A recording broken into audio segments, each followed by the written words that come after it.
আমাদের চ্যানেলটি সাবস্ক্রাইব করে পাশে থাকা বেল আইকনে ক্লিক করুন। আচ্ছা, চেষ্টা করব। রীতি মন খারাপ করে মাথা ঝুঁকিয়ে দাঁড়িয়ে রইল। রোহান রীতির মুখ দেখে বলল, কি হয়েছে? শুধু চেষ্টা করব বলে লাভ নেই। এসব মিথ্যে আশা দিয়ে কি হবে? আমি তো সত্যি সত্যি শিখতে চাই, মিথ্যে মিথ্যে না। মিথ্যে মিথ্যে আবার কিভাবে শেখায়? আচ্ছা, কবে ক্লাস করতে চাও? আপনি যদি বলেন এখন থেকেই। এত রাতে? এত রাতে কোথায়? মাত্র 10টা বাজে। আমার জন্য গভীর রাত হয় রাত 3টায়। বেশি রাত জায়গা কিন্তু স্বাস্থ্যের জন্য ভালো না। আচ্ছা চলো, তোমার ক্লাস নেওয়া যাক। রোহান তার গিটার নিয়ে আসলো। তারপর দুজন হোটেলের বারান্দায় এসে বসলো। রীতির হাস্যকর কথাবার্তা রোহানের খুব ভালো লাগছিল। ঈশাকে হারানোর কষ্ট সে কিছুক্ষণের জন্য তো ভুলে গেছে, কারণ সিলেটে আসার পর থেকে ঈশা আর দীপকে একসাথে দেখে সে না পারছে মন খুলে হাসতে আর না পারছে মন খারাপ করে বসে থাকতে। এদিকে নবনী হোসেন রিধিকে খোঁজার জন্য রুম থেকে বের হলেন। তিনি বারান্দায় এসে রোহান আর রিধিকে একসাথে দেখে মনে মনে খুব খুশি হলেন আর বলেন, বাহ, রিধির সাথে তো রোহানকেই ভালো মানিয়েছে। মা, রোহান ভাইয়া খুব ভালো গিটার বাজান, তাই আমি এখন থেকে ভাইয়ার কাছে গিটার শেখার ক্লাস করব। ভালোই তো। আচ্ছা, আমি তোকে খুঁজতে এসেছিলাম, এখন আমি চাই তোদের আর বিরক্ত না করি। ইটস ওকে আন্টি, আমরা বিরক্ত হচ্ছি না, আপনি এখানে বসতে পারেন। না থাক, আমি একটু রক্তিমের বাবার সাথে কথা বলবো, তোমরা তোমাদের কাজ করো। রক্তিম নামটি শুনেই রিধির বুকটা ধক করে উঠল। রিধিকে অন্যমনস্ক হয়ে থাকতে দেখে রোহান বলল, ক্লাস কি এখানে শেষ করে দেব? রিধি জোরপূর্বক হাসি রেখা মুখে টেনে বলল, না না না, চলুন আবার শুরু করি। রোহান রিধির হাসিটা দেখেই বুঝতে পেরেছে এই হাসিতে সেই প্রাণ নেই যা কিছুক্ষণ আগেও ছিল। এই হাসিটা মিথ্যে হাসি, যে হাসি রোহান নিজেই সবসময় ঠোঁটে ঝুলিয়ে রাখে। রিধির হঠাৎ মন খারাপের কি কারণ হতে পারে এটা নিয়ে রোহান আর ভাবল না, কারণ সে রিধির সম্পর্কে তেমন কিছুই জানে না। তাই অকারণে কারণ খোঁজার প্রয়োজনও মনে করছে না, বরং রিধির মন ঠিক করার জন্য কয়েকটা জোকস শুনিয়ে দিল। এসব জোকস সে অনেকের কাছ থেকে শুনেছে। অনেক এসব জোকস বলে সবাই অনেক হাসাহাসি করত, যদিও রোহানের কখনো হাসি পায়নি, কিন্তু রিধি হেসে দিল। রিধিকে হাসতে দেখে তার ভালো লাগছে, কারণ রোহান চায় না তার মতো চাপা কষ্ট নিয়ে কেউ বেঁচে থাকুক। সে মন খুলে হাসতে পারবে না তো কি হয়েছে, আশেপাশের মানুষকে তো হাসাতে পারবে। সকালে উঠেই রিধি হোটেলের সামনে থাকা বাগানে হাঁটছিল। হঠাৎ দিয়া কোথা থেকে এসে রিধির কাঁধে হাত রেখে তার সাথে সাথে হাঁটা শুরু করলো। দিয়া বলল, রেহান ভাইয়াকে তোর কেমন লাগে? অনেক ভালো লাগে। এখন থেকে উনি আমাকে গিটার বাজানো শেখাবেন। গতকাল আমার প্রথম ক্লাস নিয়েছিলেন। সবাই রেহান ভাইয়াকে ভয় পায়, আর তুই বলাতে ভাইয়া এত সহজে মেনে নিয়েছে, অবাক করার বিষয়। দেখ, রিধি জানে কোথায় কিভাবে কথা বলতে হয়, আর আমি এমনিতেই অনেক স্মার্ট, সো এটা আমার জন্য কঠিন ব্যাপার ছিল না। জানিস, রেহান ভাইয়া একটু চাপা স্বভাবের, কিন্তু কালকে তোকে আর ভাইয়াকে একসাথে দেখে মনে হয়েছে তুই পারবি ভাইয়াকে খুশি রাখতে। মানে তোদের একসাথে খুব মানিয়েছে, আর তুই যদি আমার ভাবি হয়ে যাস কত মজা হবে। দিয়া, আমি রক্তিমকে ভালোবাসি। কি? দেখ, কারোর সাথে মন খুলে হাসা মানে এই নয় যে তাদের একসাথেই থাকতে হবে। আমি অন্য একজনকে ভালোবাসি, তেমনি রুহান ভাইয়াও হয়তো অন্য কাউকে ভালোবাসতে পারে। তুই যদি এভাবে বলিস আমার কেমন লাগতে পারে ভেবে দেখেছিস? ভালোবাসার মানুষকে পাইনি তাই কি হাসতেও বারণ? আর হাসতে দেখলে যদি লোকে অন্য ধরনের চিন্তা ভাবনা করে বসে আমি কোথায় যাব? তাহলে কি আমি হাসাই ছেড়ে দিব? সরি, আমি তো জানি তুই হয়তো ওভাবে বোঝাতে চাসনি, কিন্তু দিয়া, আজ বুঝতে পারছি মানুষ কেন প্রেম করে কষ্ট পায়। ক্লাসে যখন কিছু মেয়েদের দেখতাম বয়ফ্রেন্ডের সাথে ব্রেকআপ হওয়ার পর কাঁদতো, তখন তাদের কষ্টটা বুঝতে পারিনি, কিন্তু আজ বুঝতে পারছি প্রেমে পড়া বড়ই খারাপ ব্যাপার। এটা অস্তিত্বকেই পুড়িয়ে মারে। এই পুড়ে যাওয়া গন্ধ আর ক্ষত কারোরই চোখে পড়ে না, তাই এই অনুভূতিটা বড়ই কষ্টের। রিধির চোখে পানি দেখে দিয়া রিধিকে জড়িয়ে ধরলো আর বলল, আমি কখনোই আর তোকে এসব বলবো না। তারপরে তুই কাঁদবি না প্লিজ। আর রক্তিমকেও ভুলে যা। আমার বেষ্টু অনেক ভালো একটা মেয়ে, দেখবি সবচেয়ে ভালো ছেলেটি সৃষ্টিকর্তা তোর জন্য সৃষ্টি করে রেখেছেন, যে তোকে অনেক ভালোবাসবে। আমি ভালো ছেলের অপেক্ষায় নেই। আমি তো সৃষ্টিকর্তার কাছে একটাই আবদার করতে থাকবো, যাতে রক্তিম আমার হয়ে যায়। যতদিন রক্তিমের উপর অন্য কারোর অধিকার হবে না, ততদিন আমি এটাই চেয়ে যাব। শেষ সেকেন্ড পর্যন্ত আমি রক্তিমের অপেক্ষায় থাকবো। বড় বেশি ভালোবেসে ফেলেছি যে এখন আর ফিরে আসার উপায় নেই। কিন্তু রক্তিমকেও আমি আর বিরক্ত করব না, কোনো চেষ্টা ছাড়াই শুধু অপেক্ষা করে যাব। রীতিরা যেদিন বাসায় ফিরছিল ওই দিন রাতে রক্তিম ভালোভাবে ঘুমাতে পেরেছে, কিন্তু এবারও রক্তিম রীতির সাথে কথা বলার সুযোগ পায়নি। এর কয়েকদিন পর সবাই মিলে দিয়ার পছন্দের জায়গায় যাওয়ার পরিকল্পনা করলো। তবে এবার রক্তিমও তাদের সাথে যাচ্ছে, কিন্তু জুনায়েদ হোসেন যেতে পারছেন না, কারণ রক্তিমের অনুপস্থিতিতে তাকে ব্যবসার কাজ দেখতে হবে। আর এদিকে রোহান বলে দিয়েছে সে রাজিয়াকে ছাড়া যাবে না, তাই রাজিয়াও তাদের সাথে কক্সবাজার যাচ্ছেন। রাজিয়া রহমান যাওয়াতে নবনী হোসেনকেও যেতে বলেছেন। সকাল 7টায় তারা বাসা থেকে বের হয়ে বাসে উঠে পড়ল। নবনী আর রাজিয়া একসাথে বসে সংসারের যাবতীয় গল্প করছেন, আর দিব্য ও ঈশা নিজেদের বিষয়ে কথা বলছে। ঈশা আজ খুব খুশি, কারণ তার ইচ্ছে ছিল বরের সাথে কক্সবাজার যাবে, আর আজ তার সেই ইচ্ছেটা পূরণ হতে যাচ্ছে। ঈশা সমুদ্র প্রেমিকা, তার সমুদ্র দেখতে খুব ভালো লাগে, আর আজ দিব্যর সাথে সেই ভালো লাগা ভাগ করে নিবে সে। এদিকে ইফতি কানে হেডফোন লাগিয়ে ঘুমিয়ে আছে, আর তার পাশে রোহান এক দৃষ্টিতে তাকিয়ে আছে বাইরের দিকে। রোহানের সামনের সিটে দিব্য আর ঈশা বসেছে, তাই না চাইতেও তাদের উষ্ণ কথাবার্তা রোহানের কানে আসছিল। হেডফোন আনতে ভুলে গিয়েছিল সে, তা না হলে কে শুনতে চায় প্রেয়সীর প্রেমালাপ, তাও আবার তার বরের সাথে, যেই বর কিনা রোহানের সবচেয়ে প্রিয় বন্ধু, তার আপন ভাই। সহ্য করারও সীমা থাকে, রোহান আর পারছে না এসব সহ্য করতে। রক্তিম আর অদিতি পাশাপাশি বসেছে। অদিতি তো রক্তিমের কাঁধে মাথা রেখে ঘুম, আর রক্তিমের চোখে ঘুম তো বহুদূর, শান্তির ছায়াও দেখা যাচ্ছে না। তার মন একটাবার রীতির সাথে কথা বলার জন্য ছটফট করছে। অন্যদিকে রীতি ও দিয়া মনে সুখে গল্প করছে, আর কি কি করবে তা পরিকল্পনা করছে। হঠাৎ রীতি রোহানকে ডেকে বলল, রোহান ভাইয়া, একটা গান শোনাবেন? রোহান রীতির আবদার ফেলতে পারল না, কারণ সে চেয়েছিল কোনোভাবে মনকে ব্যস্ত রাখতে। আর এই সুযোগে দিব্য ঈশাও তাদের উষ্ণ কথাবার্তা বন্ধ করে তার গানে মনোযোগ দেবে। তাই রোহান বলল, হ্যাঁ, শোনাতে পারি। কিন্তু আমি যে গানটি গাইতে বলবো ওইটাই গিয়ে শোনাবেন, সাথে গিটারও বাজাতে হবে। রাজি তো? আচ্ছা, রাজি। রীতির আবদার করা গানটি গাওয়া শুরু করলো রোহান। তাসনিফ জামানের উৎসর্গ গানটিতে সুর দিয়ে হালকা গুঞ্জনপূর্ণ পরিবেশটিকে শান্ত করে দিল সে। আমার সবটুকু বিশ্বাস যে দিয়েছে ভেঙে, তাকে কৃতজ্ঞতা জানাই। সে দিয়েছে আমার অন্ধ চোখে আলো, যার বিশালতার মাঝে আমি এইটুকু পাইনি ঠাই, তাকে কৃতজ্ঞতা জানাই। সে যে দিয়েছে আমায় মহাশূন্যে আশ্রয়, আমার সব অপূর্ণতায় যেন হয় আমার শূন্য পথের প্রতি শ্রেয়তম আশীর্বাদ। যখন স্বর্গদ্বারে একা দাঁড়াবো তারই অপেক্ষায়, যেন আমার অভ্যর্থনা তাকে করে অনুতপ্ত। জানি তখন সে আমার হবে না, তবুও এ অপ্রাপ্তি যেন আমায় করে পরিতৃপ্ত। আজ কোনো অনুভূতির গভীরে যেতে চাই না আর কখনো, যেখানে নিঃশব্দ কান্নায় স্বরচিত হয় একান্ত শোক। যা কিছু তার নির্দয় স্পর্শে দিয়েছে সৃষ্টি নির্ভৃতে আমার প্রশান্ত কল্পনার ঘরে, আর যন্ত্রণায় শিবিরে যে আবদ্ধ কান্না দেয় এক নির্ভুল সুরের জন্ম, তাকে আমার কাব্যে মেশায় যেন হয় এক বিশুদ্ধ গান। আমার এই গানই আজ উপসর্গ হোক আর তার প্রতি তীব্র ঘৃণা। তবু স্বর্গদ্বারে একা থাকবো তারই অপেক্ষায়, যেন আমার অভ্যর্থনা তাকে করে অবনত। জানি তখনও কিছুই আমার হবে না, তবুও এ অপ্রাপ্তি যেন আমায় করে পরিপূর্ণ। গান শেষ করার পর রোহান অনেক হালকা অনুভব করছে। এতক্ষণ বুকের ভেতর কষ্টের পাথর চেপে বসেছিল, গানের সাথে সাথে সেই কষ্টগুলো রোহান বের করে দিয়েছে। তারা বিকেলে কক্সবাজার পৌঁছে যায়। যে হোটেলে তারা উঠেছিল সেটা ঈশার খুব পছন্দ হয়েছে। হোটেলের সবকিছু প্রাকৃতিক, কোনো কৃত্রিমতা নেই, আর বিশেষত হোটেলটি সমুদ্র সৈকতের সামনেই। পরের দিন সকালে দিব্য ও ঈশা সমুদ্র বিলাস করতে গেল। তারা পাশাপাশি হাঁটছিল। হঠাৎ দিব্য জিজ্ঞেস করলো, অবসরীর এখানে কেমন লাগছে? অনেক বেশি ভালো লাগছে। একটা কবিতাও বানিয়ে ফেলেছি, শুনবে? অবশ্যই, অবসরীর ভক্ত কি আর না করতে পারে? সেই সমুদ্রের গর্জন আমাকে একটু অভিহিত করেনি, শুধু জানতে চেয়েছি ওই গর্জন কি বলেছিল।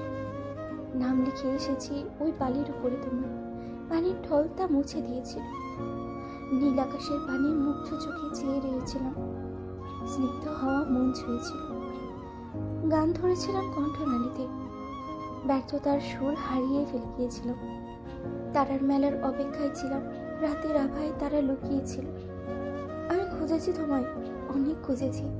হাতটি ধরে হাঁটতে চেয়েছি, মুগ্ধ চোখে দেখতে চেয়েছি, শুধু তোমায় ভালোবাসতে চেয়েছি।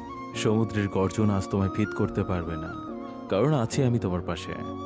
পানির ঢল আমার নামে মুছে দিতে পারবে না, কারণ তা লিখে দিয়েছি তোমার হৃদয়ে। মুগ্ধ চোখে তুমি অন্যদিকে তাকাতে পারবে না, কারণ পাশে তোমার বরটা আছে। গান তোমার সুরহীন হতে পারে না, কারণ সুর দেওয়ার মানুষ তোমার আছে। আর কারো অপেক্ষায় থাকতে পারবে না, কারণ অপেক্ষার দিন তো এখন শেষ হয়েছে। আমায় আর খুঁজতে হবে না, কারণ এই হাটটি আর ছাড়ছি না। মুগ্ধ চোখে দেখতে হবে না, কারণ আমি তোমার ভালোবাসা ছেড়ে কোথাও যাচ্ছি না। আমার ছোঁয়ায় বদলেছ, ভালোই কাব্য বানিয়েছ। তোমার ছোঁয়ায় হারাবো নিজেকে, কোনো ক্ষতি আছে কি তাতে? হয়েছে, আর প্রেমিক পুরুষ হতে হবে না, চলো। রিধি, দিয়া ও ইপ্তি গল্প করছে। রক্তিম তা দেখে রিধিকে ডাক দিতে যাবে, তখনই অদিতি রক্তিমের হাত ধরে টেনে নিয়ে গেল। রক্তিম এখানে এসেও রিধির সাথে কথা বলার সুযোগ পাচ্ছে না। এদিকে তারা সারাদিন অনেক ঘোরাঘুরি করার পর রাতে হোটেলে ফিরল। তারা যেই হোটেলে উঠেছিল সেই হোটেলে কিছু বখাটে ছেলেও উঠেছে। তাদের সাথে ছিল একটা মেয়ে। তাদের দেখেই রক্তিম, রোহান ও দীপ বুঝতে পেরেছিল তারা কেমন হতে পারে। তাই হোটেলে ফেরার আগে তারা সব মেয়েদের বলে দিয়েছে একসাথে থাকতে। কিন্তু রিধি তো সব কথা এক কান দিয়ে ঢুকায় আর অন্য কান দিয়ে বের করে দেয়। সে রাতে হাওয়া খাওয়ার জন্য রুম থেকে বের হয়ে গেল আর হোটেলের সামনে একটা খোলা জায়গায় এসে বসে পড়ল। রিধি চোখ বন্ধ করে বসে আছে। হঠাৎ সে কাঁধে কারোর স্পর্শ পেল। চোখ খুলে দেখল তিনটা মাতাল ছেলে তাকে ঘিরে দাঁড়িয়ে আছে। রিধি ছেলেগুলোকে দেখে ভয়ে দাঁড়িয়ে গেল। ছেলেগুলো রিধির কাছে আসার চেষ্টা করছে আর রিধি পেছনে যাচ্ছে। ভয়ে তার হাত পা কাঁপছে। রোহান ওই সময় হোটেলের বাইরে দাঁড়িয়ে ফয়সাল আহমেদের সাথে ফোনে কথা বলছিল। অন্যদিকে রক্তিম রিধিদের রুমের সামনে এসে দাঁড়ালো। যেহেতু দিয়া আর রিধি একই রুমে উঠেছে, সাথে অদিতও নেই, যেহেতু রিধির সাথে কথা বলার এটাই ভালো সুযোগ। সে দরজায় টোকা দেওয়ার পর দিয়ে এসে দরজা খুলে দিল। রক্তিমকে দেখে দিয়া অবাক হয়ে বলল, ভাইয়া আপনি? রিধি কোথায়? ও তো একটু বের হয়েছিল। মানে কোথায় বেরিয়েছে? বাইরে গেছে, রুমে ভালো লাগছিল না তো তাই। তোমাদের বারণ করেছিলাম হোটেলের বাইরে না যাওয়ার জন্য, কথা কি তোমাদের কানে ঢুকেনি? দেয়া কিছু বলার আগে রক্তিম দেরি না করে রিধিকে খুঁজতে বেরিয়ে গেল। হোটেল থেকে বের হওয়ার সময় তার রোহানের সাথে দেখা হয়ে গেল। সে উদ্বিগ্ন কণ্ঠে রোহানকে জিজ্ঞেস করল, রিধিকে দেখেছো? ওরা তো রুমে। দিয়া বলেছে রিধি বের হয়েছে। মানে কি? ওদের না বারণ করেছিলাম? তাড়াতাড়ি চলুন, ও কোথায় দেখি। অনেকক্ষণ খোঁজার পরও তারা রিধিকে কোথাও পেল না। রক্তিমের তো এখন ভয়ে হাত কাঁপছে। রোহান বলল, এখানে না থাকলে ও কোথায় যেতে পারে? বিচে যায়নি তো? মেয়েটার কি মাথা খারাপ হয়েছে? এত রাতে বিচে কেন যাবে? এরপর তারা রিধিকে খুঁজতে সমুদ্রের তীরে চলে গেল। তীরে কাছাকাছি যেতেই তারা রিধির কান্নার শব্দ শুনতে পেল। যদিও চারপাশে অন্ধকার ছিল, তবুও চাঁদের আলোয় দূর থেকে স্পষ্ট বোঝা যাচ্ছে কিছু ছেলে রিধিকে ঘিরে রেখেছে। তারা টেনে হিচড়ে রিধিকে সেখানে নিয়ে গিয়েছিল। বাকি সঠিক সময়ে রোহান আর রক্তিম রিধিকে খুঁজে পেয়েছে। তা না হলে রিধির জীবনে খুব বড় বিপদ নেমে আসতো। রোহান ও রক্তিম মিলে ছেলেগুলোকে ইচ্ছে মতো পেটানোর পর রোহান তার বাবার এক বন্ধুকে ফোন দিয়ে সব কটিকে ধরিয়ে দিল। মূলত রোহানের বাবাই সেই বন্ধুটি এখানকার থানার ওসি হিসাবে আছেন। রক্তিমের মেজাজ খুব খারাপ হয়ে গেছে। সে রাগের মাথায় রিধির হাত শক্ত করে ধরে তাকে টেনে বসে থেকে দাঁড় করিয়ে তার গালে কষে একটা চর বসিয়ে দিল। রিধির চর খেয়ে অসহায়ের মতো গালে হাত দিয়ে দাঁড়িয়ে রইল। রক্তিম চেঁচিয়ে বলল, রিধি তুমি কি এখনো বাচ্চা? সবসময় তুমি বোকার মতো কাজ করো। তোমার মাথায় কি ঘিলু নেই? বারণ করার পরও কেন রুম থেকে বেরিয়েছিলে? আপনি আমাকে মারলেন। চুপ, বেশি কথা বলে আরেকটা চর বসিয়ে দেবো। এদিকে রোহান রক্তিমের রাগ দেখে তাকে শান্ত করালো। যদিও ওই সময় তার নিজের মেজাজটাও খারাপ ছিল, কিন্তু এভাবে রাগ দেখিয়ে তো কোনো লাভ হবে না। সেও একদিন এভাবে ঈশাকে বকেছিল, যদিও সেখানে ঈশার দোষ ছিল না। কিন্তু রাগ নিয়ন্ত্রণ রাখতে না পেরে সে ঈশাকে অনেক কথা শুনিয়ে দিয়েছিল, যার ফলে ঈশা তাকে ভুল বুঝেছিল, কিন্তু আজ এখানে রিধির দোষ আছে। তাকে বারণ করার পরও সে কেন বের হয়েছে রুম থেকে? বের হওয়ার এত ইচ্ছে থাকলে রক্তিম, রোহান বা ইপ্তিকে তো বলতে পারতো। তবুও রোহান রাগ নিয়ন্ত্রণ করে রক্তিমকে বলল রিধিকে নিয়ে আসতে। এদিকে রিধি রুমে এসে কান্না করতে লাগলো আর মনে মনে বলল, আই হেট ইউ রক্তিম, তুমি আমাকে ভালোবাসো না, তাও আমি মেনে নিয়েছিলাম, আর আজ তো আমার ওপর হাতও উঠিয়েছো। আমি তোমার চোখে এত তুচ্ছ? আমাকে এত খারাপ ভাবো তুমি? এখানে আমার দোষটা কোথায়? অন্যদিকে রক্তিমের আর সেই রাতে ঘুম হলো না। সে বাকি রাত বারান্দায় বসে কাটিয়ে দিয়েছে আর এক দৃষ্টিতে তার হাতটির দিকে তাকিয়ে আছে। সে মনে মনে ভাবছে কিভাবে পারল সে রিধির গায়ে হাত তুলতে। সে তার রাগ নিয়ন্ত্রণে রাখতে পারেনি, কিন্তু এখন কষ্টগুলো আর নিতে পারছে না। তার চোখ বেয়ে দুফোঁটা অশ্রু গড়িয়ে পড়ল। আজ সে রিধিকে আঘাত করে কাঁদছে। এই কষ্টের খুব গভীরতা আছে। রিধিকে মনে যে ক্ষত দিয়েছে তা সে সেরে ওঠার আগে নতুন ক্ষত দিয়ে দিল। আজ রিধি তাকে ক্ষমা করলো, সে নিজেকে ক্ষমা করতে পারবে না। আগামীকাল তারা আবার চট্টগ্রাম ফিরে যাবে। তাদের আর সেন্ট মার্টিন যাওয়া হলো না, কারণ ঈশার ফাইনাল পরীক্ষা শুরু হবে আর দিয়া ও রিধির ভর্তি সংক্রান্ত কাজও বাকি আছে। অন্যদিকে গতকাল রিধির সাথে যে দুর্ঘটনা ঘটেছিল তার জন্য সবার এখনো মন খারাপ। এদিকে রক্তিম এখনো রিধির সাথে কথা বলার কোনো সুযোগ পায়নি। সে রিধির সামনে গেলে রিধি দৌড়ে পালিয়ে যায়। আজও রক্তিমকে দেখে দৌড়ে পালানোর সময় রিধি দিয়ার সাথে ধাক্কা খেলো। দিয়া ভুরু কুঁচকে জিজ্ঞেস করলো, ইস, বাঘের পাল্লায় পড়েছিস নাকি? এভাবে চোখ বেঁধে কোথায় দৌড়াচ্ছিস? বাঘ না হাতি? বাঘ তো তাও খুব সুন্দর, দেখলেই মায়া লেগে যায়, কিন্তু এই রাক্ষসটা তো হাতির চেয়েও জঘন্য। তিনি আবার কি করলেন? কাল রাতে এক গালে থাপ্পড় মেরেছিল, দেখ কেমন লাল হয়ে গেছে। এখন আবার আর এক গালে বসানোর জন্য আমাকে খুঁজছে। তোকে কে বলেছে চড় মারার জন্য খুঁজছে? রাক্ষসটা চায় আমার বিয়ে হয়ে যাক, যাতে আমি বাসা থেকে বিদায় হই। এই জন্য আমাকে খুঁজছে। এক গালে চড় খেলে তো আবার বিয়ে হয় না, তাই। রিধি, উনি তোর এই থিওরি কিভাবে জানবে? আমি বলেছিলাম। তাহলে তো তোকে আরেকটা চড় মেরেই ছাড়বে। দিয়া কথাটি বলে হেসে দিলেন আর রিধি তার হাসি দেখে মুখ ফুলিয়ে চলে গেল। রাতে তাদের হোটেলের সামনে একটা ছোট্ট অনুষ্ঠানের আয়োজন করা হলো। তারা সবাই সেখানে চলে এলো, কিন্তু রিধির কিছু ভালো লাগছিল না। তাই সে বিষণ্ণ মনে এক কোণে বসে রইল। যদিও এতদিন তারা অনেক মজা করেছিল, কিন্তু আজকের পরিবেশটা তার কাছে খুব গুমট মনে হচ্ছে। এদিকে রোহান মনে মনে ভাবছে আজ কিছু তো একটার কমতি আছে। হ্যাঁ, রিধির হাসির কমতি আছে। রিধি এতদিন সবাইকে তার হাস্যকর কথাবার্তা আর দুষ্টামিতে মাতিয়ে রেখেছিল, কিন্তু আজ সে নীরব, আর সবাই যেন তার সেই নীরবতাকেই সায় দিচ্ছে। রিধি এ কয়েকদিনেই রোহানের গানের ভক্ত হয়ে গেছে। তার যখন সিলেটে ছিল, রিধি একদিন রোহানকে বলেছিল, ভাইয়া, আপনার গানের সুর ঔষধের মতো কাজ করে, একদম মন ভালো হয়ে যায়। আপনি যদি কিছু মনে না করেন তাহলে আমি কয়েকটা রেকর্ড করে নিই।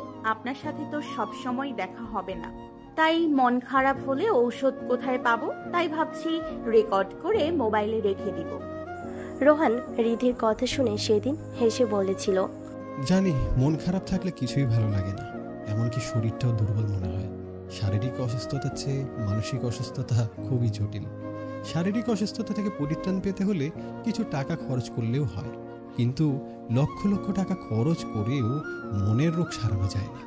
আর আমি যদি কারো মনের রোগ সারাতে পারি তাতে অবশ্যই নিজেকে ভাগ্যবান মনে করব। রোহান ভাবনার জগৎ থেকে বেরিয়ে এলো। সে বুঝতে পারল রিধির এখন ওষুধ লাগবে, কারণ একমাত্র তার গানের সুরই রিধিকে সুস্থ করে দেবে। তাই সে গিটার নিয়ে আসলো।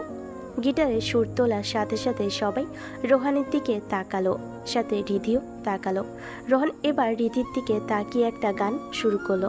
সে যে বসে আছে একা একা, রঙিন স্বপ্ন তার বুনতে, সে যে চেয়ে আছে ভরা চোখে, জানালার ফাঁকে মেঘ ধরতে, তার গুনগুন মনের গান বাতাসে ওরে, কান পাতো মনে পাবে শুনতে, তার রঙের তুলির নাচে মেঘেরা ছোটে, চোখ মেলো যদি পারো বুঝতে, তার গুনগুন মনের গান বাতাসে ওরে, কান পাতো মনে পাবে শুনতে। তার রঙের তুলির নাচে মেঘেরা ছোটে, চোখ মেলো যদি পারো বুঝতে, সে যে বসে আছে একা একা। রিদি গান শুনে রোহানের দিকে তাকিয়ে মিষ্টি হাসি দিল। আর রিদিকে হাসতে দেখে রোহানের খুব ভালো লাগলো। কিন্তু রিদি আর রোহানের এমন চোখের ইশারায় কথা বলা রক্তিমের মতো পছন্দ হচ্ছিল না। তার ভেতরটাই দুমড়ে মুচড়ে যাচ্ছিল। এদিকে নবনী রিদি আর রোহানকে একসাথে দেখে রাজিয়াকে বললেন, রাজিয়া আপা, রোহান আর রীতিকে একসাথে ভালোই মানিয়েছে, তাই না? আমিও তাদের দেখে এটাই ভাবছিলাম। আমার কিন্তু রোহানকে খুব পছন্দ হয়েছে। রিধি অনেক লক্ষ্মী একটা মেয়ে। বলছিলাম কি, সম্পর্কটা কি আগানো যায় না? আপনার মতো ভালো একজন শাশুড়ি আর রোহানের মতো ভালো একটা ছেলে যদি আমার মেয়েটা স্বামী হিসাবে পায়, তাহলে ও খুব ভালো থাকবে আর আমরাও নিশ্চিন্তে থাকবো। আপনার কথায় আমার কোনো আপত্তি নেই, কিন্তু আপনি তো জানেন আমাদের পারিবারিক সমস্যার কথা। রোহানের দায়িত্ব ওর বাবার ওপর, আর তারও একটা পছন্দ অপছন্দ আছে। আরও এখনও মাস্টার্স শেষ করেনি। পড়াশোনা শেষ হবার পর না হয় ভেবে দেখা যাবে। ঠিক বলেছেন, তবে শুভ কাজে দেরি না করাই ভালো। ঈশাকে আনুষ্ঠানিকভাবে তুলে আনার পর আমি ব্যাপারটা দেখব। আর আপনাদের সাথেও তো বহু বছরের পরিচয় আছে। জি, আমরা তো পাশেই আছি। কিছুক্ষণ পর অনুষ্ঠানে উপস্থিত সবাই রোহানকে আরেকটি গান গাওয়ার অনুরোধ করতে লাগলো। সবার কথা মতো সেও কণ্ঠে গান ধরল। অনেক নবদম্পতি সেই গানের তালে তালে নৃত্য করতে লাগলো।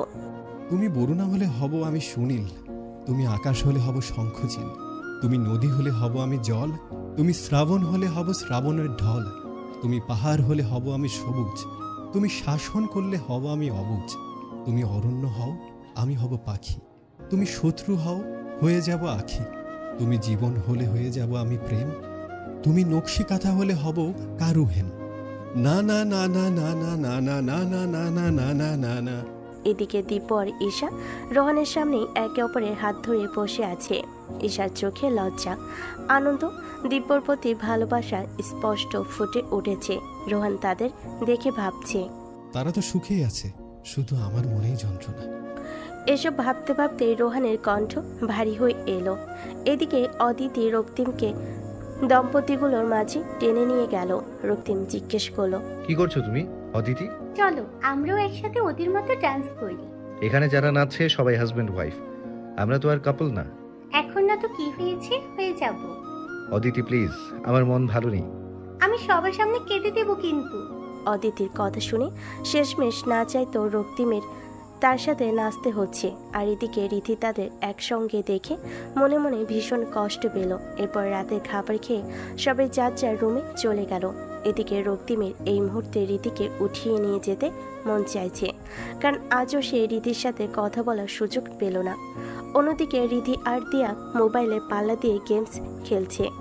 রোহানের গান শুনে তার মনটা ভালো হয়ে গিয়েছে। আর এই মুহূর্তে রক্তিমের কথা চিন্তা করে সে তার মনটা আবার খারাপ করতে চায় না, তাই সে মোবাইলে নিজেকে ব্যস্ত রেখেছে। রোহান রাতে হোটেলের বাইরে খোলা আকাশের নিচে বসেছিল। হঠাৎ দিব্য তার পাশে বসে জিজ্ঞেস করলো, মন খারাপ? মন ভালো রাখার ওষুধ নেই। তোর মন ভালো রাখার ঔষধ কি আমাকে বল, আমি এখনই এনে দিচ্ছি। রোহান দিব্যর দিকে তাকিয়ে রহস্যময় হাসি দিল। তারপর আবার আকাশের দিকে তাকিয়ে চোখ বন্ধ করলো আর মনে মনে বলল, দিব্য, তোর কাছে এই রোগের কোনো ওষুধ নেই? বাবা মা এক হতে পারলেই আমি আমার রোগ সারানোর প্রথম ডোজ পেয়ে যাব, কিন্তু দ্বিতীয়টা তোর কাছে। ঈশাকে তো আমি হারিয়েই ফেলেছি, আমার ভালোবাসা তো হেরে গেছে। তাহলে আমি কিভাবে পুরোপুরি সুস্থ হব? আমাকে এখন কে সুস্থ করবে বল? আর আমার অসুস্থতায় কিন্তু তোকে সুস্থ রাখবে। যদিও এই রোগ আমাকে জীবনে চলার পথে তেমন বাধা দেবে না, কারণ আমি তো অভ্যস্ত এসবে। তুই কি রিধিকে পছন্দ করিস? হোয়াট? কি বলছিস এসব? কিছু কি খারাপ বলেছি? আমি ওকে বোনের চোখে দেখি, আর আমার রিধিকে নিয়ে ওই রকম কোনো চিন্তাও মাথায় আসেনি।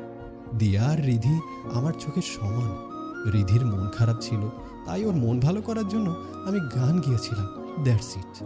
সকালে তারা চট্টগ্রাম চলে আসলো। আর কিছুদিন পর ঈশার ফাইনাল পরীক্ষা শুরু হলো। এরপর সে দ্বিতীয় বর্ষে উঠবে। এদিকে রক্তিম কোম্পানির কাছে 3 মাসের জন্য দেশের বাইরে চলে গেল। অদিতিও তার সাথে চলে গেছে, কারণ সেখানে অদিতির বাবা আছেন। অন্যদিকে রিধি এই 3 মাস রক্তিমকে ভেবে ভেবে কাটিয়ে দিয়েছে। তার মাথায় সারাদিন একটাই চিন্তা, ঘোরাঘুরি করে। রক্তিম কি অদিতিকে নিয়ে ঘুরছে? তারা কি খুব আনন্দ করছে? তারা কি একে অপরকে ভালোবেসে ফেলেছে? 3 মাস পর দীপ আর রোহানের মাস্টার্স শেষ হলো, আর প্রথম ইন্টারভিউতেই 2 ভাইয়ের চাকরি হয়ে গেল। এদিকে রক্তিমও দেশে ফিরে এসেছে। যদিও সে রিধিকে এই 3 মাসে অনেকবার ফোন দিয়েছিল, কিন্তু রিধি একবারও ধরেনি। অন্যদিকে অদিতির কাছ থেকে এসে রক্তিমের সাথে দেশে ফিরে আসেনি, আর অদিতির জন্য রক্তিম এতদিন রিধির সাথে ভালোভাবে কথা বলতে পারেনি। কিন্তু এখন আর কোনো বাধা নেই। তবে রক্তিম এখনও জানে না তার ভালোবাসার এই অপেক্ষার এখন কি সমাপ্তি হতে পারে। হয়তো নিভে যেতে পারে রক্তিমের ভালোবাসার গল্প, হয়তোবা রিধির শেষ সেকেন্ডের অপেক্ষায় জ্বলে উঠতে পারে তাদের ভালোবাসার নতুন গল্প। দিব্য ও ঈশার আনুষ্ঠানিক বিবাহ উৎসবের আয়োজন শুরু হয়ে গেছে। দিব্য যেহেতু চাকরি পেয়েছে, সেহেতু সে এখন ঈশার দায়িত্ব নিতে পারবে। যদিও এতদিন তাদের বৈধ প্রেম চলছিল। অন্যদিকে রাজিয়া রহমানও পুত্রবধূকে ঘরে তুলতে চান, তাই আর দেরি করলেন না। 1 সপ্তাহের মধ্যেই তাদের বিয়ের কার্ড ছাপানো হয়ে গেল, আর এরপর শুরু হয়ে গেল বিয়ের বাজার। এভাবে আরও 1 সপ্তাহ বিয়ের আয়োজন আর সবাইকে দাওয়াত দেওয়ার মধ্যে চলে গেল। এদিকে রোহান মুখের প্লাস্টিক হাসি ঝুলি দিব্যের আনন্দে অংশ নিচ্ছে। আজ সারাদিন সে দিব্যর সাথেই ছিল, আর অনেক রাত করে সে বাসায় ফিরল। রাত তখন প্রায় 1:30 বাজে। বাসায় ঢোকার পর সে যা দেখলো তা দেখার জন্য মোটো প্রস্তুত ছিল না। সে দেখলো উষা ফয়সালের পা জড়িয়ে ধরে বসে আছে আর অনেক কান্নাকাটি করছে। রোহান দৌড়ে এসে উষাকে উঠিয়ে চেয়ারে বসিয়ে জিজ্ঞেস করলো, উষা মা, তুমি এভাবে কাঁদছো কেন? রোহান এবার ফয়সাল আহমেদের দিকে তাকিয়ে বলল, বাবা, কি হয়েছে? আমি না কিছুই বুঝতে পারছি না। তোর উষা আমাকে জিজ্ঞেস করে দেখ। আমাকে কেন জিজ্ঞেস করবে ফয়সাল? উত্তর তো তোমার কাছে, সব প্রশ্নের উত্তর তো তোমার কাছেই আছে। এতটা বছর তোমার অপেক্ষায় ছিলাম, আর কত? আমার একটা জীবন আছে তো। সমাজের মানুষ আমাকে নিয়ে কত কথা রটিয়ে যাচ্ছে, আমার কথা কি তুমি একটাবারে ভাবনি? শুধু রাজিয়া রাজিয়া রাজিয়া, সারা দিন রাজিয়া। তোমাকে ছেড়ে চলে গেছে তোমার রাজিয়া, তারপরেও তুমি ওই মহিলার অপেক্ষাতেই আছো। রোহান উষার কথা শুনে অনেক রেগে গেল। সে জোর গলায় বলল, এনাফ উষা মা, আমার মাকে নিয়ে আর একটাও বাজে কথা বলবে না। তুমি কি জানো আমার মায়ের সম্পর্কে? রুহু, তুই এখন তোর বাবার মতো হয়ে গেছিস। যেই মা তোকে ছেড়ে চলে গিয়েছিল, তোর কথা ভেবেও দেখেনি, আজ সেই তোর জন্য এত গুরুত্বপূর্ণ হয়ে গেল। উষা, খবরদার, আমার ছেলেকে যদি কোনো উল্টাপাল্টা কথা বোঝাও ভালো হবে না কিন্তু। আর এত রাতে অভদ্রের মতো আমার বাসায় এসে আমাকে কেন বিরক্ত করছো? এসব কাজ করলে লোকে কথা রটিয়ে বেড়াবে, কি বলবে জানো? এখন তুমি আমার বাসায় যাও, আমি তোমাকে এত রাতে আমার বাসায় থাকতে দিতে পারছি না। আমি তোমাকে ভালোবাসি ফয়সাল। আমি আর কতবার বলবো তোমাকে, আমি তোমাকে ভালোবাসি না। উষা, তুমি আমাকে কঠোর হতে বাধ্য করো না। আমি কিন্তু খুব বেশি বাড়াবাড়ি করে ফেলছো। আজিজ খুব ভালো ছেলে, তুমি ওকে বিয়ে করে সুখী হবে। এখন বাসায় ফিরে যাও। তোমাকে ছাড়া আমি আর কারোর সাথেই ভালো থাকবো না। রোহান এবার উষার হাত ধরে তাকে সোফায় বসালো আর নরম কণ্ঠে বলল, উষা মা, ভালোবাসায় কোনো জোর খাটানো যায় না। তুমি যাকে ভালোবাসো সে তোমাকে ভালো না বাসলে এখানে তোমার কোনো অপরাধ নেই। ভাগ্য হয়তো তোমার সাথে ছিল না, কিন্তু ভাগ্য পরিবর্তন করা যায়। তুমি হয়তো বাবাকে ভালোবাসো, কিন্তু বাবা তো মাকে ভালোবাসে।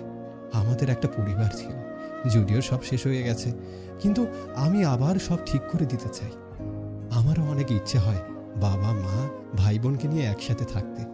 আমি চাই আমার একটা সুখী পরিবার হোক, আর আমার বাবা মা দুজনকেই চাই। মা আর বাবার এখনো তালাক হয়নি, হয়তো আল্লাহ চান না তারা আলাদা হোক। হয়তো এতটা বছরে তাদের অপেক্ষার কোনো ভালো সমাপ্তি হবে, এটা তাদের ভাগ্যে লেখা ছিল। তুমি প্লিজ আমাদের জীবনে ঝামেলা করতে এসো না। তুমি কোনো বাধা সৃষ্টি করলে কেউই ভালো থাকবে না। আমি তোমাকে মায়ের জায়গায় কখনো বসাতে পারবো না। আমি দিয়া আর দিব্যকে বলেছি আমার বাবার কোনো দোষ নেই, তারা বাবাকে ভুল বুঝেছে। এখন তোমার এই জেদ কিন্তু আমাকে তাদের সামনেও ছোট করে দেবে।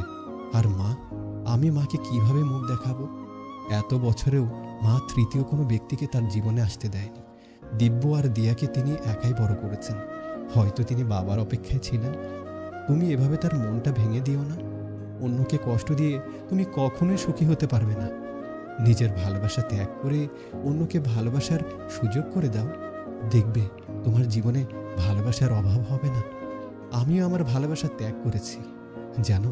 আমি বিনিময়ে আমার মাকে পেয়েছি, একটা আদরের ছোট বোন পেয়েছি, জীবনের চেয়ে প্রিয় একটা ভাই পেয়েছি যে আমাকে নিজের চেয়েও বেশি ভালোবাসে। উষা মা, আমি তোমাকে সম্মান করি। প্লিজ তুমি আমাদের জীবন থেকে চলে যাও। আমি আমার ভাঙা পরিবারটা আবার জোড়া লাগাতে চাই। দয়া করে সব ধ্বংস করে দিও না। আর কিছুদিন পর দিব্যের বিয়ে। তুমি বাবাকে দেখো, কত দুর্ভাগ্য তার। সে তোমার চেয়েও বেশি কষ্টে আছে। তার নিজের ছেলের বিয়েতে যাওয়ার কোনো অধিকার নেই। তুমি তো বাবাকে ভালোবাসো, তাই না? কিভাবে পারবে তাকে এত কষ্ট দিতে, বলো?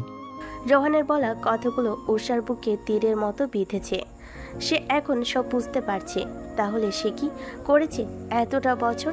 সে কার অপেক্ষায় ছিল, যাকে পাওয়ার জন্য সে এত কিছু করেছে? আজ তাকে পেয়েও সে হারিয়ে ফেল।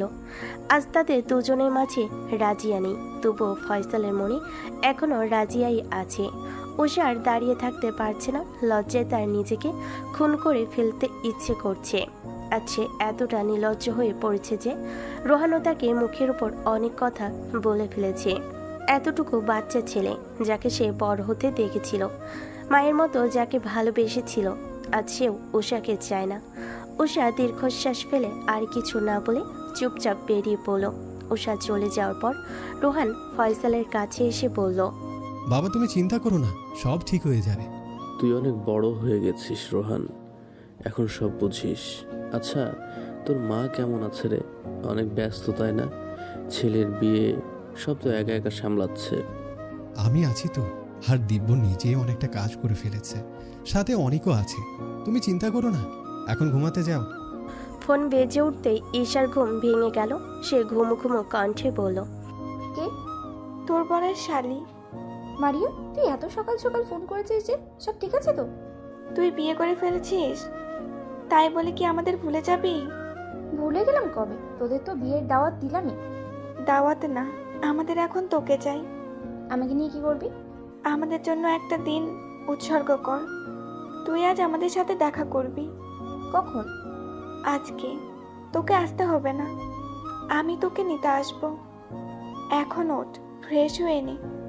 আমি এখন রাখছি। ঈশা ঘুম থেকে উঠে ফ্রেশ হয়ে নিল।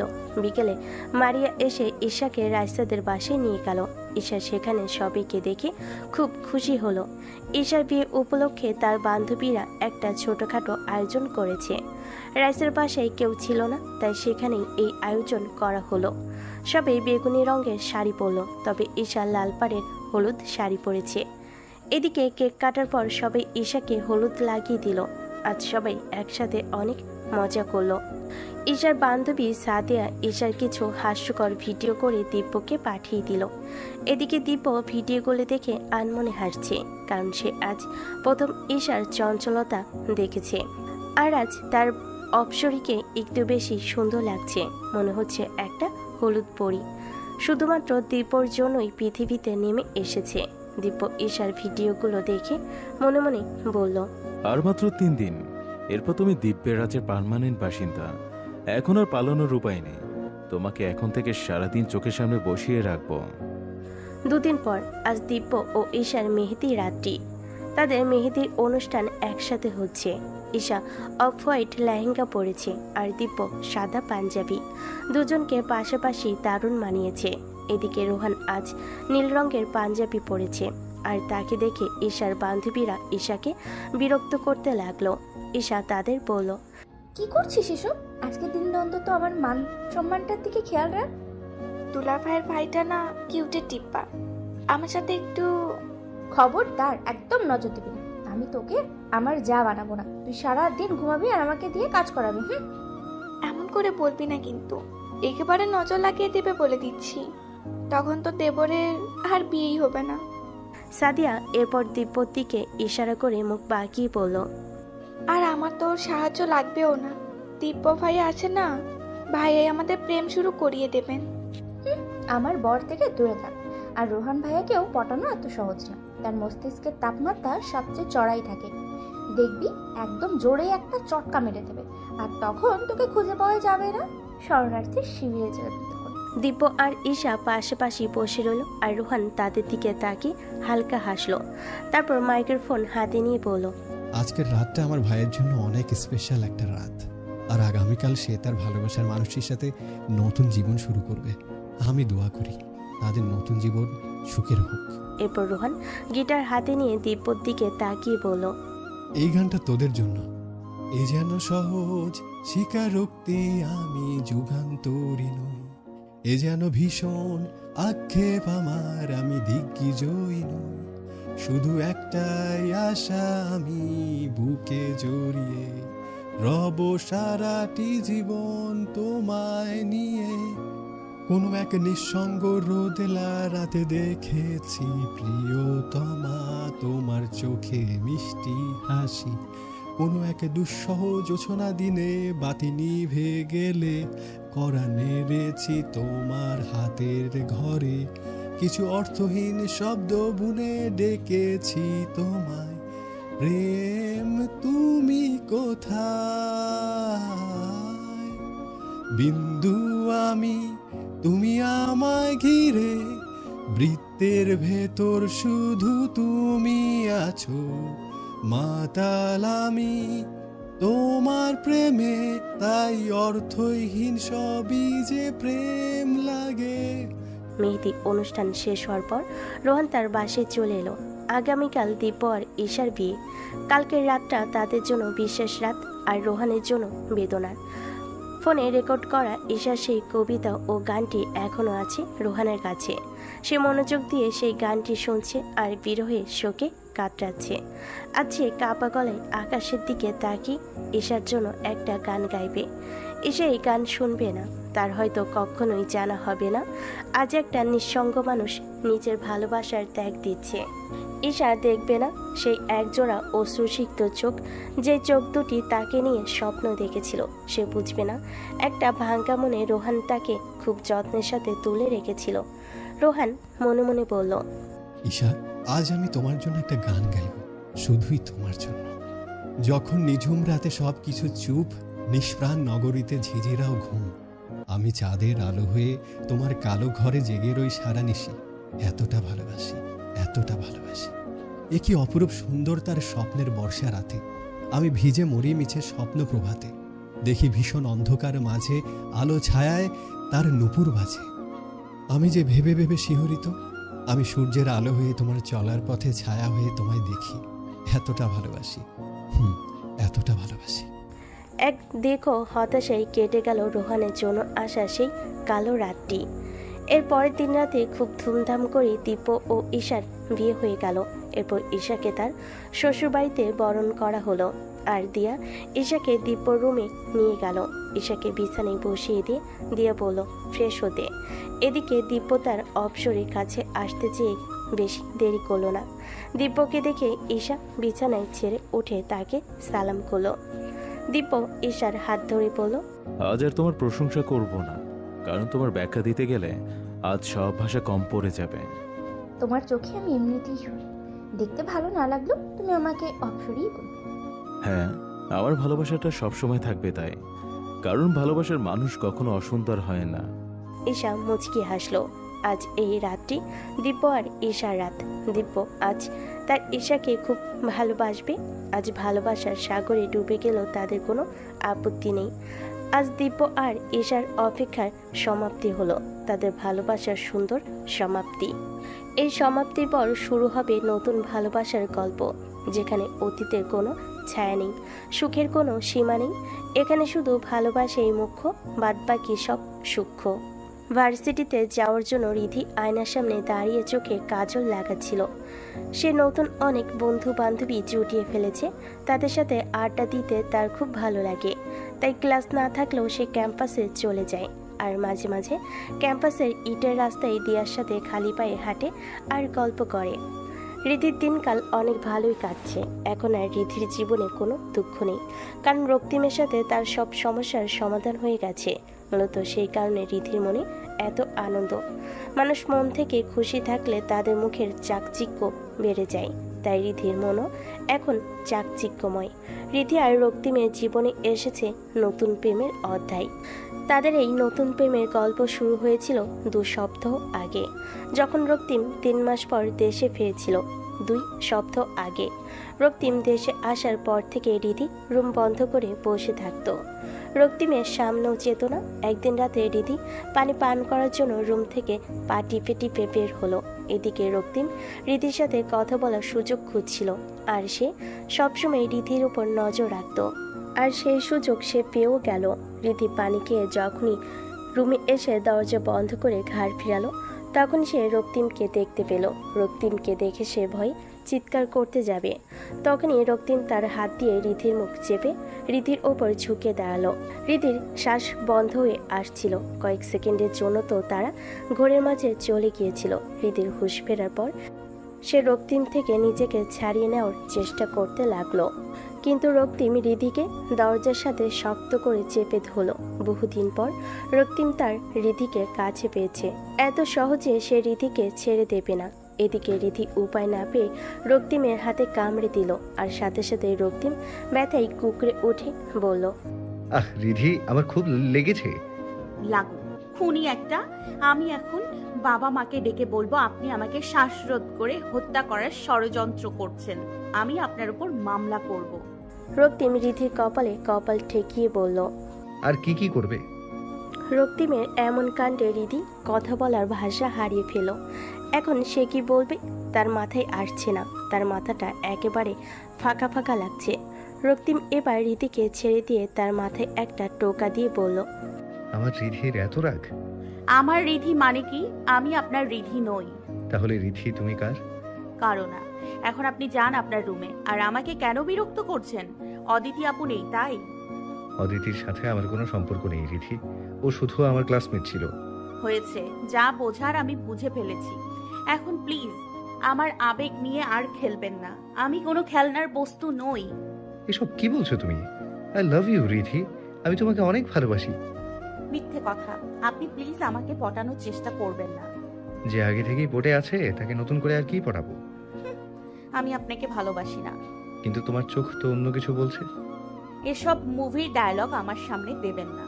জীবনটা তো এক প্রকার মুভি, যেখানে কখনো কষ্ট, কখনো থাকে খুশি। এখন হয়েছে আপনার? আমার ঘুম পাচ্ছে, আপনি নিজের রুমে চলে যান। আমি সত্যিই তোমাকে ভালোবাসি। আমি এতদিন অভিনয় করেছিলাম যাতে তুমি বুঝতে পারো আমার প্রতি তোমার অব্যক্ত অনুভূতিগুলো। আমি জানতাম আমাকে কারোর সাথে দেখলেই তুমি ঠিক তেমন কষ্ট পাবে যেমনটা আমি পেয়েছিলাম। তুমি যখন রাত জেগে ইফতির সাথে কথা বলতে, যখন মিথ্যে বলে ইফতির সাথে দেখা করতে যেতে, অনেক কষ্ট হতো আমার। যেদিন তুমি চুলগুলো কেটে কেটে ছোট করে ফেলেছিলে, এটা জানার পরেও যে তোমার লম্বা খোলা চুলগুলো আমার নেশা, সেদিন আমার খুব কষ্ট হয়েছিল। একটা মেয়ে যাকে আমি ভালোবাসি না, সেও আমার জন্য নিজেকে সাজায়, আর তুমি অন্যের জন্য নিজেকে রাঙিয়েছো। তোমাকে অনেকবার বলেছিলাম শাড়ি পরতে, কিন্তু তুমি কখনো শাড়ি পরে আমার সামনে এসে দাঁড়াওনি। আর ওই ইফতির জন্য তুমি শাড়ি পরেছিলে। অনেক কষ্ট পেয়েছিলাম তিথি, যখন তুমি আমার অনুভূতিগুলো হাসি তামাশায় উড়িয়ে দিয়েছিলে। আমাকে কষ্ট দেওয়ার জন্য প্রতিদিন একটা না একটা প্ল্যান থাকতো তোমার মাথায়। তোমার মিথ্যা কান্নায় আমাকে ফাঁসিয়ে ফেলার পর আমার সম্পর্কে এটা ওটা বলে তোমার বান্ধবীদের সাথে হাসাহাসি করতে। আপনি এত কিছু কিভাবে জানলেন? রিধি, আমার নজর সব সময় তোমার উপর থাকে। রক্তিমের কথা শুনে রিধির চোখ ছলছল করে উঠল। সে মনে মনে ভাবল, সে এত কষ্ট দিয়েছে রক্তিমকে। রক্তিম তাকে যে পরিমাণ কষ্ট দিয়েছে, এর চেয়েও বেশি তো সে নিজেই দিয়েছিল। হ্যাঁ, সে রক্তিমকে ভালোবাসা নিয়ে অনেক তামাশা করেছিল, কিন্তু এখন সে নিজেও সেই ভালোবাসায় ধরা দিয়েছে। এখন সে বুঝতে পারছে অনুভূতি নিয়ে তামাশা করলে কত কষ্ট হয়। আজ সে বুঝেছে ভালোবাসার মানুষ যখন দূরে সরিয়ে দেয়, তখন মনটা কিভাবে ভেঙে যায়। এই এক অদ্ভুত অদৃশ্য যন্ত্রণা। চোখের পাতা বন্ধ করার সাথে সাথে রিধির অশ্রু ঢলে পড়ল। সে চোখ বন্ধ করে বলল, আই এম সরি রক্তিম, আমি আপনাকে অনেক কষ্ট দিয়েছি। রিধি, তুমি একদম কাঁদবে না। আমার রিধিটা কাঁদলে আমার ভালো লাগে না। তার মানে আপনি আমাকে ভালোবাসেন? হ্যাঁ, অনেক ভালোবাসি। ভালো হয়েছে, এখন আমার রুম থেকে বেরিয়ে যান, আমি ঘুমাবো। রাক্ষসী? কি বললেন আমাকে? আমি রাক্ষসী? এত বড় কথা! আরে আরে, আমি রাক্ষস হলে তুমি তো রাক্ষসী হবে। রাক্ষসের বউ তো রাক্ষসী হয়। আপনি হচ্ছেন টিকটিকির লেজ, ডাস্টবিনের পলিথিন। আমি টিকটিকির লেজ হলে তুমি হবে টিকটিকি, কারণ টিকটিকির লেজ যখন টিকটিকি থেকে আলাদা হয়ে যায় তখনই লেজটা লাফায়। আর তোমার থেকে আলাদা হলে আমিও ওইভাবে লাফাবো, আর লাফিয়ে লাফিয়ে আবার তোমার কাছে চলে আসবো। আর আমি যদি ডাস্টবিনের পলিথিন হই তাহলে তুমি হচ্ছ আবর্জনা, কারণ আবর্জনাহীন পলিথিনকে তো আর ডাস্টবিনে পলিথিন বলবে না, তাই না? আপনি আমার রুমে দাঁড়িয়ে আমাকে এত বড় বড় কথা বলছেন। আরে লক্ষ্মীটি, যেখানে আমি সেখানেই তুমি, এটাই তো ভালোবাসার বাণী। এখন তুমি আর আমি আলাদা থাকলে কেউ যদি আমাদের মাঝে এসে পড়ে, তাই এখন থেকে আমাদের পাশাপাশি থাকতে হবে, বুঝেছো? আপনি আমাকে মোটেও ভালোবাসেন না। বাসি তো ভালো, বিশ্বাস করো। এভাবে কেউ ভালোবাসি বলে? সুন্দর হয়নি। মুভিতে দেখেননি কিভাবে প্রেমের প্রস্তাব দেয়? আরে ওইটা তো মুভি, ওভাবে কি বাস্তবে হয়? কিছুক্ষণ আগে কেউ একজন বলেছিল জীবনটা এক প্রকার মুভি। ও হ্যাঁ, তাই তো। রক্তিম এবার হাঁটু গেড়ে বসলো আর রিধির হাত দুটি নিজের হাতের মধ্যে আবদ্ধ করে বলল, রিধি, তুমি কি এই রাক্ষসের রাজ্যের রাক্ষসী হবে?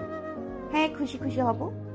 যেহেতু রক্তিমের হাতে কোনো ফুল ছিল না, তাই সে রিধির হাতে তার পকেটে থাকা রুমালটি বেঁধে দিয়ে বলল, ফুল তো শুকিয়ে যাবে, কিন্তু রুমালটি থেকে আমার স্পর্শ কখনোই হারাবে না। ফুল তো বাইরের জিনিস, অনেকে সেটা স্পর্শ করে, অনেকের কাছে একই রঙের গোলাপ থাকে, কিন্তু এই রুমালটি কিন্তু তোমার রক্তিমের, এখানে অন্য কারো স্পর্শ নেই। রুমালটি তো একদিন বুয়া এসে ধুয়ে দিয়েছিল। তোমার সমস্যা কি রিধি? এমন রোমান্টিক মোড়ে এসব কথা বলে তুমি এখন সবকিছুতেই পানি ঢেলে দিলে। আচ্ছা আচ্ছা, সরি। আমি তো এমনই, এক্ষুনি বিরক্ত হয়ে গেলে সারা জীবন আমাকে কিভাবে সহ্য করবে বলো? কি বললে? বলেছি আমাকে কিভাবে সহ্য করবে, এক্ষুনি পারছো না? আবার বলো তো। কানে কি তুলা দিয়ে রেখেছেন? শুনতে পাচ্ছেন না কি বলছি? আরে আমাকে একটু আগে তুমি করে বললে না, ওভাবে আবার বলো, শুনতে ভালো লাগছে। তুমি না অনেক ভালো রক্তিম ভাইয়া। রিধি, আচ্ছা এখন যাও ঘুমাও। বাবা মা আসলে কিন্তু আমি বলবো তুমি আমায় বকেছো, তখন সব বকা তোমাকেই শুনতে হবে। আমি কিন্তু বকা শোনার সঙ্গী হব না। আচ্ছা যাচ্ছি, গুড নাইট মাই লাভ। রক্তিম বের হয়ে যাওয়ার সময় রিধি রক্তিমের হাত ধরে বলল, দাঁড়াও। কিছু বলবে? I love you too. কথাটা বলে রিধি রক্তিমের মুখের উপর দরজা বেঁধে দিল, আর রক্তিম মুচকি হেসে রুমে চলে গেল। আজ রাতে তাদের ভালোই ঘুম হবে, কারণ আজ তাদের অপেক্ষার সমাপ্তি হয়েছে। এখন শুরু হবে তাদের নতুন প্রেমের গল্প। পরে 2 সপ্তাহ জুড়ে তাদের জীবনে তুমুল ভালোবাসার ঢেউ বয়ে গেছে, যা এখনো বর্তমানে রক্তিম চেঁচিয়ে বলল, রিধি আমি চলে যাচ্ছি, তাড়াতাড়ি করো। মেয়েটাকে ঠিক মতো নামিয়ে দিস, আর ওকে একদম বকা দিবি না। না, আমি তো ওকে রাস্তার উপরেই রেখে আসবো, আর সিঁড়ি দিয়ে একদম মারতে মারতে নামাবো। তুই সবসময় এমন টেরা কথাবার্তা না বলে থাকতে পারিস না? মা, তুমি প্রতিদিন একই কথা কিভাবে বলো? আমি ওকে প্রতিদিন ঠিক মতো নামিয়ে দিই, আর তাই ও এখনো তোমার সামনেই আছে। আর তুমি কি ভাবছো আমি ওকে অনর্থক বকাঝকা করি? তোমার মেয়েরও কিন্তু দোষ আছে। রিধি তাদের সামনে এসে নবনীকে বলল, দেখেছো মা, আমার অনুপস্থিতিতে আমার নামে তোমাকে প্যাচ লাগাচ্ছে। ওনার কথা একদম বিশ্বাস করবে না। আমি জানি আমার মেয়েটা খুব লক্ষ্মী। এখন যা মা, মনোযোগ দিয়ে ক্লাস করিস। আচ্ছা, আল্লাহ হাফেজ। এরপর রক্তিম আর রিধি গাড়িতে উঠে গেল, আর রক্তিম রিধির হাত ধরে রেখে গাড়ি চালাচ্ছি। রিধি মুখ বাঁকিয়ে বলল, মায়ের সামনে আমাকে পচানোর পর এখন মলম লাগাতে এসছে। তোমাকে আমি ছাড়া আর কেউ মলম লাগাতে পারবে না, তাই আমিই লাগাচ্ছি। কেন, খুব জ্বলছে? রিধি আনমনে হাসলো আর বলল, না, ভালো লাগছে। এভাবে ভালোবাসার সাগরে ডুবে থাকুক রিধি রক্তিম। নতুন করে আর কোনো অপেক্ষার মন না আসুক, কারণ অপেক্ষা যে মারাত্মক কষ্টের। রিধি বিকেল 3টায় ভার্সিটি থেকে বাসায় ফিরল, আর এসে দেখল নবনী হুসাইন রান্নার কাজে ব্যস্ত আছেন। তিনি ইতিমধ্যেই অনেক কিছু রান্না করে ফেলেছেন। রিধি নবনী হুসাইনকে জিজ্ঞেস করলো, মা আজকে কি কেউ আসবে? হ্যাঁ রে, তোদের নানু আসছে। তাই? আচ্ছা আমি ফ্রেশ হয়ে আসছি, তারপর তোমাকে সাহায্য করব। আচ্ছা যা। রিধি তার ঘরে যাওয়ার আগে রক্তিম তার হাত ধরে তাকে নিজের ঘরে নিয়ে গেল। এরপর রক্তিম তার 2 হাত রিধির দুপাশে রেখে দেওয়ালের সাথে তাকে চেপে ধরল। রিধি রক্তিমের কাণ্ড দেখে চেঁচিয়ে বলল, তোমার মাথার তার কি ছিঁড়ে গেছে? তোমাকে দেখলে মাথা কি ঠিক থাকে? আমি ফ্রেশ হব। আমাকে ছাড়ো বলছি। আজ নানু আসবে, আর এরপর তো তোমাকে আর কাছে পাবো না। নানু আসলে কাছে না পাওয়ার কি আছে? নানুর চোখে কিন্তু অনেক পাওয়ার। 2 দিনে ধরা খেয়ে যাব। চোরের মতো করলে এমনিতেই ধরা খাবে। আর আমরা কি চুরি করছি নাকি? ভালোই তো বাসছি। ভালোবাসায় কি কোনো অপরাধ আছে? তুমি বুঝতে পারছো না রিধি, আমাদের সম্পর্কটা কেউ মেনে নেবে না। আচ্ছা চলো আমরা পালিয়ে যাই। ছি, তুমি আমাকে একদম ভালোবাসো না রক্তিম, তাই এমন পচা কথা বলছো। আমি আমাদের ভালোর জন্য বলছি। পালিয়ে যাওয়া কোনো সমাধান নয়। আর আমরা কি কোনো অপরাধ করেছি যে পালিয়ে যাব? বাবা মা আমাদের অনেক ভালোবাসেন, তারা অবশ্যই আমাদের ভালোবাসা মেনে নেবেন। আর এখন আমাকে ছাড়ো, আমার ফ্রেশ হতে হবে। রিদি কথাটি বলে রক্তিম থেকে নিজেকে সারিয়ে নিয়ে চলে গেল। কিন্তু রক্তিমের কপালে ফুটে ওঠা চিন্তার চাপ এখনো গেল না।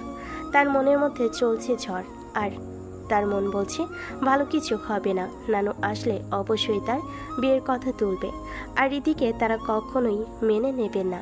কেন মেনে নেবেন না তার রক্তিমের জানা আছে। তাদের সেই তথাকথিত সমাজে আর রক্তিমের নানুর পরিবারের পুরনো সংস্কার। কিন্তু রিধির ভেতরটা একদম পরিষ্কার। সে বুঝতে পারছে না সমাজ আর রক্তিমের পরিবারের সংস্কারগুলো কতটা কঠোর। জুনাইদ হোসেনের মা খাদিজা হোসেন আর নবনী হোসেনের মা বেগম আদিফা ছোটবেলার বান্ধবী ছিলেন। সেই সূত্রে বন্ধুত্ব আত্মীয়তায় পরিণত করার জন্য তারা তাদের সন্তানদের বিয়ে দিয়েছিলেন। খাদিজা হুসাইনের মৃত্যুর পর বেগম আতিকাই জুনাইদ হোসেনের ও তার বড় 2 ভাইকে মায়ের আদর দিয়েছিলেন। আর তারা 3 ভাইও বেগম আতিকাকে মায়ের মতোই সম্মান করেন, আর কোনো সমস্যার সমাধানের জন্য তার কাছে আসেন। এমনকি তারা কখনো বেগম আতিকার ইচ্ছের বিরুদ্ধে যাননি। বেগম আতিকা বিকেলে বাসায় আসার পর রিদি তাকে দেখে অনেক খুশি হলো। বেগম আতিকাও রিদিকে দেখে খুশি হয়ে বললেন, মাশাল্লাহ, রিধি তো অনেক বড় হয়ে গেছে, এখন তো ভালো পাত্র দেখতে হবে। রিদি আতিকার কথা শুনে মনে মনে ভয় পেয়ে গেল। সে রক্তিমের দিকে তাকানোর পর রক্তিম চোখ নামিয়ে নিল। রক্তিমের এই মুহূর্তে নিজেকে আসামি মনে হচ্ছে, যেন সে কাঠগড়ায় দাঁড়িয়ে আছে, আর বেগম আতিকার এক আদেশেই তার ভালোবাসার মৃত্যু হবে। বেগম আতিকার 1 ছেলে 1 মেয়ে, নবনী তার ছোট সন্তান। 6 বছর আগে তার স্বামীর মৃত্যু হয়, আর এই 6 বছর তিনি বড় ছেলের সাথে খুলনায় ছিলেন। তিনি বছর একবার চট্টগ্রামে আসলেও বেশিরভাগ সময় গ্রামেই থাকেন। তার শহরের বাতাস খুব একটা ভালো লাগে না, তাই তিনি চট্টগ্রামে এলে নবনী ও জুনাইদ তাকে দেখতে গ্রামে যেতেন। কিন্তু সংসার ছেড়ে কদিনই বা মেয়ের কাছে থাকা যায়, তাই বেগম আতিকা নিজেই এবার মেয়েকে দেখতে এসেছেন। আর কদিনই বা বাঁচবেন। এখন তিনি কিছু মাস মেয়ের সাথে কাটাতে চান। তিনি এবার 1 মাস থাকার পরিকল্পনা করে এসেছেন, আর তিনি ভেবে রেখেছেন এই 1 মাসে রক্তিমের বিয়ের একটা ব্যবস্থা করে ফেলবেন, কারণ তার নাত বউ দেখার খুব ইচ্ছে। তিনি মৃত্যুর আগে নাত বউ দেখে যেতে চান।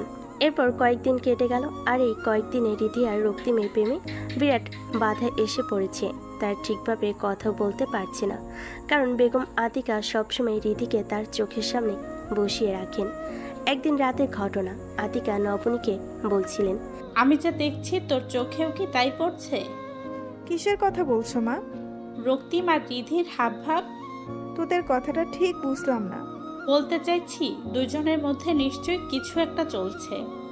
এদিকে নবনী তো আগে থেকেই জানতেন রক্তিম রিধিকে পছন্দ করে, কিন্তু রিধির ব্যাপারটা তার চোখে পড়েনি। আর অদিতির প্রতি রক্তিমের ব্যবহার দেখে তিনি ভেবে নিয়েছেন রক্তিম হয়তো এখন আর রিধিকে সেই আগের চোখে দেখে না। হয়তো সে বাস্তবতা মেনে নিয়েছে। কিন্তু এখন নবনী হোসেন মায়ের কথা শুনে একটু নড়েচড়ে বসলেন আর বলেন, এমন কিছু নেই মা, তোমার মনে হচ্ছে। আমি সেই বয়স পার করে এসেছি, আমি সব বুঝি। একটা কথা মনে রাখিস, রিধি আমাদের বংশের মেয়ে না। আর তার কি কোনো বংশ পরিচয় আছে? তার বাবা মার কোন পরিচয় আছে? সে তোদের বাসার আশ্রিতা।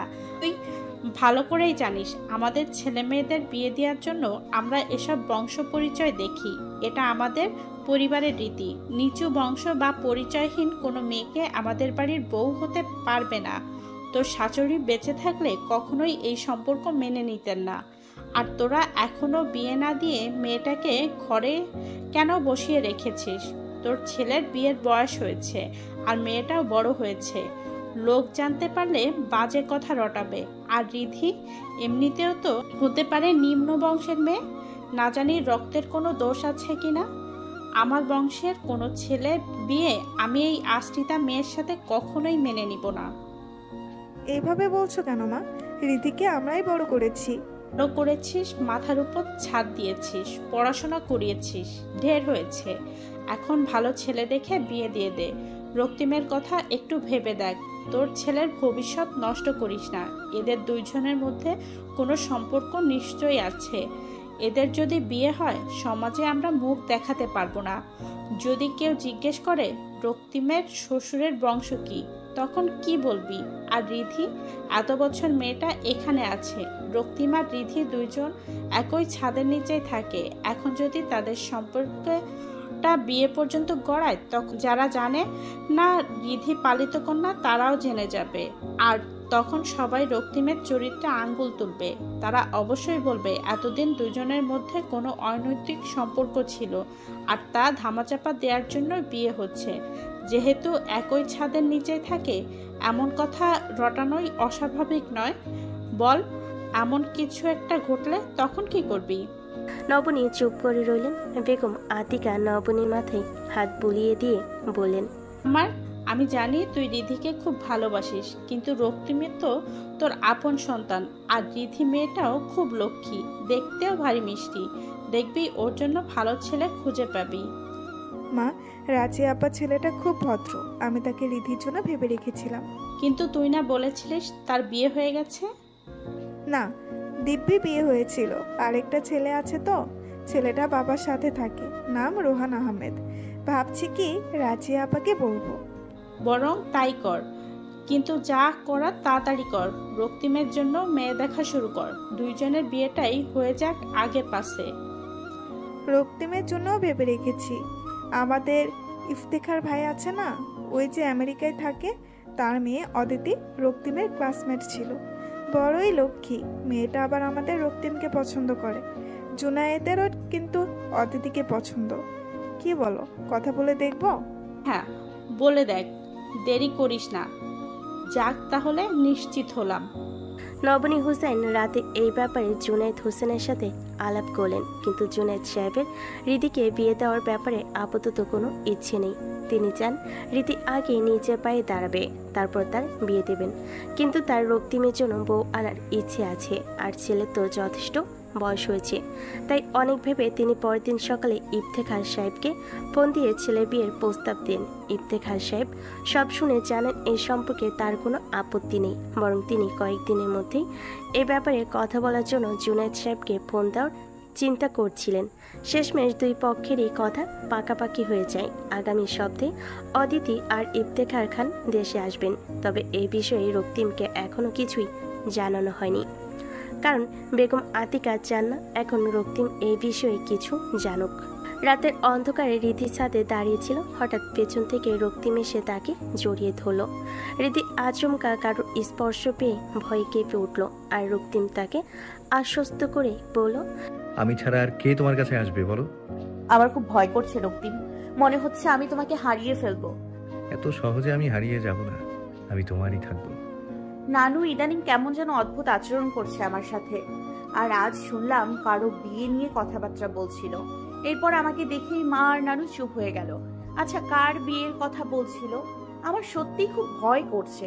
আমি তো তোমাকে ছাড়া আর কাউকে বিয়ে করব না, আর তুমিও অন্য কাউকে বিয়ে করলে আমি এই ছাদ থেকে লাফ দিব। এসব ফালতু কথাবার্তা বললে মেরে একদম লাল করে দেব। এত বছর তোমার জন্য অপেক্ষা করেছি, ভাষাহীন অপেক্ষা। এখন যদি এই অপেক্ষার সমাপ্তিতে হেরে যাই, তাহলে আমার ভালোবাসাটা অসমাপ্ত থেকে যাবে। আর এখন না হয় তোমাকে পাওয়ার জন্য পরিবারের সাথে আর সমাজের সাথে একটু সংগ্রাম করব, দেখবে এরপর সবাই মেনে নেবে। সমাজ আর পরিবারের রীতিনীতি কখনো সন্তানের সুখের চেয়ে বড় হয় না। আর আমার সুখের ঠিকানা একমাত্র রিধির সাথেই জড়িয়ে আছে, আমাদের কেউ আলাদা করতে পারবে না। এক পর্যায়ে বেরিয়ে এলো একজোড়া প্রেমিক প্রেমিকার হৃদয় থেকে। আজ এক অন্ধকার রাত তাদের ভালোবাসার সাক্ষী, আর এমন কত রাত পার করলো রিধি রক্তিমের ভালোবাসার পূর্ণতা পাবে তা হয়তো কেউই বলতে পারবে না। কলিং বেলের শব্দ শুনে ফয়সাল আহমেদ দরজা খুললেন। উষার মা শাহেদা খালা দাঁড়িয়ে আছেন। শাহিদা খালা হাসি মুখে ভেতরে এসে বসলেন। ফয়সাল আহমেদ বললেন, খালাম্মা, আমি অসুস্থ শরীর নিয়ে কেন আসতে গেলে? আমাকে ফোন দিতে, আমিও চলে আসতাম। আরে ফয়সাল, দাওয়াত তো দিতেই আসে, কেউ নিতে আসে নাকি? আমি আজ দাওয়াত দিতে এসেছি, বড়ই খুশির সংবাদ আছে। আচ্ছা, তাহলে বলো তাড়াতাড়ি কি সংবাদ? উষা বিয়েতে রাজি হয়েছে, ওর আজিজকে বিয়ে করতে কোনো আপত্তি নেই। আলহামদুলিল্লাহ, অনেক ভালো সংবাদ। এরপর ফয়সাল আহমেদ রোহানকে ডাক দিলেন। রোহান বাবার ডাক শুনে বসে ঘরে এসে শাহিদাকে দেখতে পেয়ে সালাম করল। শাহিদা রোহানের মাথায় হাত বুলিয়ে দিয়ে বললেন,